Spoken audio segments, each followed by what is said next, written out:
में आपकी सबसे ज्यादा प्रशंसा होगी। आप ऐतिहासिक पुरुष आप यहाँ के बन चुके। महात्मा ज्योतिबा फुले जिनका आज महापरिनिर्वाण दिवस है, पुण्यतिथि, इस कार्यक्रम में हमारे बीच में सतना से चल करके आए हैं। हमारे आंदोलन के खास बहुत ही जीवन साथी जो आज हमारे बीच में नहीं है, पूज्य सुखलाल कुशवाहा जी, उनके सुपुत्र हैं। वो एक जीवन जिया था, वो लड़ाई लड़ी थी। आज का समय है, आज की पीढ़ी है, वो पता नहीं कौन सी लड़ाई लड़ेगी। हमारे साथी थे, उनके पुत्र हैं हमारे बीच में सम्मानीय सिद्धार्थ कुशवाहा जी, जिन्होंने अपनी चर्चा सार गर्भित बात के बीच में रखी, नेता की अहमियत क्या होती है। और इस मंच पर मौजूद है हमारे पूर्व कांग्रेस पार्टी के जिलाध्यक्ष माननीय रामशंकर गुर्जर जी,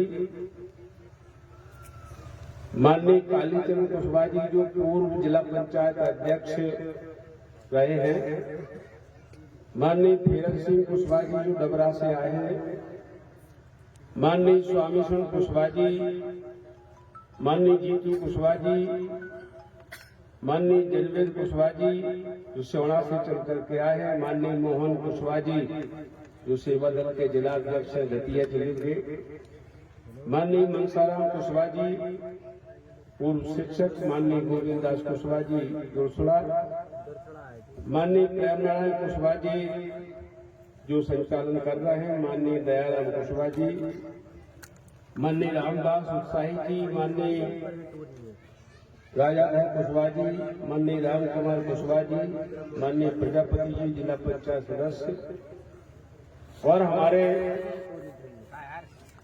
इस क्षेत्र के सभी सम्मानीय भाई और बहनों, नौजवान साथियों, छोटे छोटे बच्चों, जो प्रतिमा का आज अनावरण हुआ है। प्रतिमा तो हमने लगा ली है, हमें पता चला कि हमें महात्मा फुले की प्रतिमा लगाना चाहिए तो लगा ली, लेकिन महात्मा फुले के विचारों से भी हमें जुड़ना है। प्रतिमा, अकेली प्रतिमा लगाने से अगर हमारा काम चल जाए तो मुझे लगता है कि प्रतिमा के साथ साथ विचार अगर हमारे बीच में आएंगे, फैलेंगे, तो हमारा काम चलेगा। हम लोग यहाँ बैठे हुए हैं, मैं खुद इस मंच पे खड़ा हूँ, मंच पे हमारे लोग बैठे हैं, आज मैं यहाँ खड़ा हूँ, मैं दावे से कह सकता, शपथ पत्र पर लिख करके कह सकता कि महात्मा ज्योतिबा फुले का अगर जन्म नहीं हुआ होता इस धरती पर तो फूल सिंह गुरैया यहाँ से नहीं बोल रहा होता, आप इस जगह पर बैठे नहीं होते, और फिर भी मैंने गुस्ताखी अगर कर दी होती, महात्मा ज्योतिबा फुले का जन्म धरती पर नहीं होता और कहीं मैंने गुस्ताखी कर दी होती इस तरह बोलने की, तो अभी तक मेरी जीभ काट ली गई होती। सुनने वालों के कान में पिघला करके शीशा भर दिया जाता, बोलने वाले की जीभ काटी जाती और सुनने वालों के कान में पिघला करके शीशा भरा जाता और देखने वालों की आंखें फोड़ दी जाती। ये कैसे खत्म हुआ है? ये सोते सोते नहीं हुआ। जब अंग्रेजों से महात्मा ज्योतिबा फुले ने कहा कि हमारे देश में इंसान को इंसान नहीं माना जाता है, तब अंग्रेजों ने जाकर के देखा, और फिर क्या देखा? महात्मा ज्योतिबा फुले ने कहा हमारा जो समाज है, हमारा समाज कोई एक समाज नहीं, कुशवाहा हैं, बघेल हैं, दांगी हैं, गुर्जर हैं, प्रजापति हैं, शेड्यूल कास्ट के लोग हैं, ट्राइब के लोग हैं, सब माइनॉरिटी, सारे के सारे लोग, 6,743 जातियां इस देश में। आज 90% से ज्यादा लोग उनके लिए महात्मा ज्योतिबा फुले ने कहा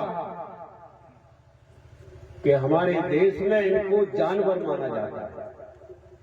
लिखा भी है, साक्षात पशु पुच्छ विषाणहीना।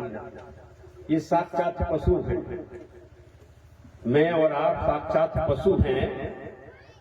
साक्षात पशु पुच्छ विषाणहीना, पूंछ और सींग नहीं है बस। ये महात्मा ज्योतिबा फुले ने जब अंग्रेजों से कहा कि कैसा जानवर मानते हैं हमको ये लोग, साक्षात पशु, बस फर्क इतना है हम और गाय भैंस में कि हमारे सींग और पूंछ नहीं है और गाय भैंस के सींग और पूंछ है, बस इतना अंतर है, कोई अंतर नहीं है। तो जब हम जानवर रहे होंगे तो आप अंदाजा लगा सकते हैं कि हमारी स्थिति क्या रही होगी। तब महात्मा ज्योतिबा फुले ने अंग्रेजों से कहा और उनकी अदालत में पेश किया कि यही नहीं,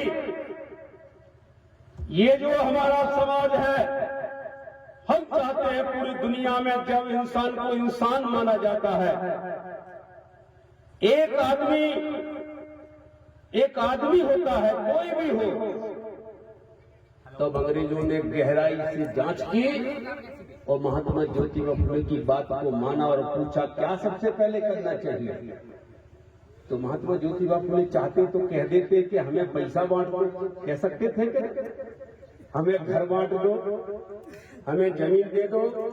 नहीं, सबसे जो हमारे जीवन की प्रमुख बात है वो ये है, अगर आज हमारे पास सबसे शक्तिशाली कोई हथियार है हमारे पास तो वो शिक्षा है, और उन्होंने शिक्षा का काम किया। उस दिन से शिक्षा के दरवाजे जब हमारे लोगों के खुले, हमारे लोग पढ़ने लिखने लगे, पढ़ने के बाद हमने धर्म ग्रंथों को पढ़ा जिनकी हम पूजा कर कर करके पूरी पीढ़ियां की पीढ़ियां मर गई। उनमें लिखा हुआ है कि ये इंसान नहीं है, इसको पढ़ने का अधिकार नहीं है। स्त्री और शूद्रो विद्या न देता। ये हमारी बहन बेटियां जो बैठी हैं ने, इसको क्या कहा जाता था मालूम है? ये पैर के जूते के नीचे की धूल भी नहीं है। अगर आज महिला अगर पुरुष के बराबर खड़ी है, और मैं दावे से कह सकता हूं कि इस देश की प्रधानमंत्री जी पूजनीय इंदिरा गांधी जी अगर रही हैं तो किसी और किसी के कारण नहीं, सिर्फ महात्मा ज्योतिबा फुले के कारण है। और ये भूलना नहीं चाहिए। लेकिन हमारे लोगों को कहां फुर्सत है, हमारे लोगों को कहां फुर्सत है कि हमारे महापुरुषों ने हमारे लिए क्या किया है। और महात्मा फुले ने क्या कहा था मालूम है? कि ये धरती आपकी है, ये धरती आपकी है जिस पर आप खड़े हैं, जिस पर आपने जन्म लिया है। ये धरती आपकी है, आप इस धरती के राजा महाराजा थे। चमार कोली तेली तमोली काची गड़रिया है गुंजर दांगी नहीं थे। ये तो हमको बांटने के लिए मनु महाराज ने हमको टुकड़े टुकड़े में बांटा। तो महात्मा ज्योतिबा फुले ने कहा भूल जाओ इस जातियों को, आप धरती के मालिक थे, और एक होकर के भाई को भाई कहो और विचारधारा में बनो, मेरे पीछे चलो, इस धरती का राजपाट अपने हाथों में दोबारा से संभालो। क्या बुरी बात नहीं? क्या आज हमारा राजपाट होता, हमारे नेताओं ने अभी बीच में कई चर्चाएं करी। क्या कहा कि FIR नहीं लिखता है थानेदार, SP सुनता नहीं है, कलेक्टर सुनता नहीं है। अगर हमने महात्मा फुले की बात मान ली होती तो आज हमारा मध्य प्रदेश का और देश का प्रधानमंत्री और मुख्यमंत्री और मंत्री MLA MP किसके होते? फुले आइडियोलॉजी के, अंबेडकर आइडियोलॉजी के होते कि नहीं होते?